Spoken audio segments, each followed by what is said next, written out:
This is verse 2 of John chapter 2. We're in the midst of the story concerning Jesus being called to the wedding in Cana.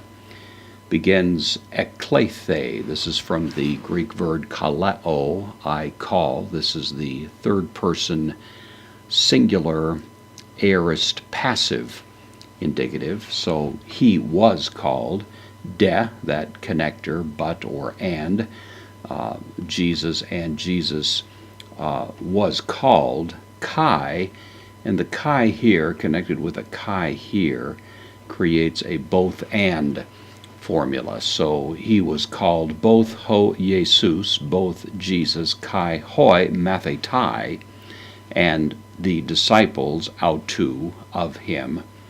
Ace, preposition, into, literally, ton gamon, into or to the wedding. Not clear exactly which disciples are in view. We've seen in chapter 1 that certain people have been called as disciples at this point, certainly not all the 12.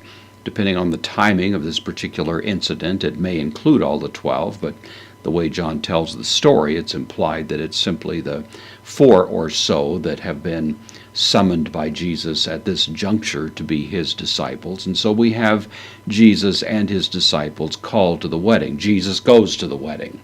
As is often pointed out in wedding ceremonies, this is Jesus' at least tacit imprimatur on the institution of marriage, this institution which was of course created by God in the time of man's innocence, before man was fallen, before sin had entered the picture, and thus marriage, the wedding, is not a remedial institution, as is human government, even the church, but rather it's something that is connected to the very beginning of man's existence before sin had entered the picture.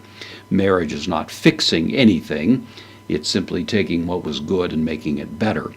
And that, of course, is one of the great aspects of this particular primordial institution of human existence.